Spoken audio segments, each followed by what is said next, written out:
चंद्रपुरात MD तस्करीत एलसीबीची मोठी कारवाई, 16.23 लाखांचा मुद्देमाल जप्त. शहरातील अंमली पदार्थांचा विळखा अधिकाधिक घट्ट होत असताना स्थानिक गुन्हा शाखेने म्हणजेच एलसीबीने जटपुरा गेट परिसरात धडक कारवाई करत मेफेड्रोन म्हणजेच एमडी या अत्यंत घातक आणि अंमली पदार्थाची विक्री करणाऱ्या 2 संशयित तस्करांना जेरबंद केलं.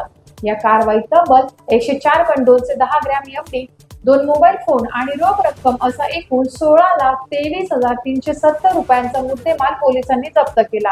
पोलीस अधीक्षक चंद्रपूर यांच्या कुशल मार्गदर्शनाखाली स्थानिक गुन्हा शाखेच्या पथकाला एक महत्त्वाची गुप्त माहिती मिळाली. त्यानुसार पथकाने इटनकर पाण मंदिर येथे सापळा रचला. योग्य वेळ साधत पोलिसांनी थेट ओम संतोष इटनकर, वय 25, राहणार जटापूर वॉर्ड, चंद्रपूर याला ताब्यात घेतले.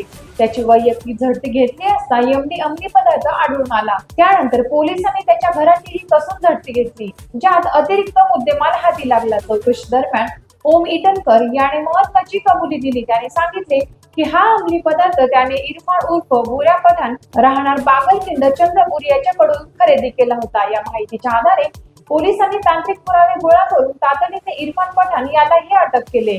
या दोन्ही आरोपींविरुद्ध रामनगर पोलीस ठाण्यात एनडीपीसी कायदा 1985 अंतर्गत कलम 8 क, 22 क आणि 29 अन्वये गुन्हा दाखल करण्यात आला असून पुढील तपास सुरू आहे. अंमली पदार्थ पुरवठा करणाऱ्या साखळीचा पर्दाफाश करणाऱ्या पोलिसांनी भर दिला आहे.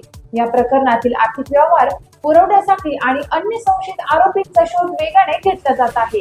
ही संपूर्ण कार्यवाही स्थानिक गुन्हा शाखेचे पोलीस निरीक्षक अमोल काचोरे यांच्या नेतृत्वाखाली पार पडली.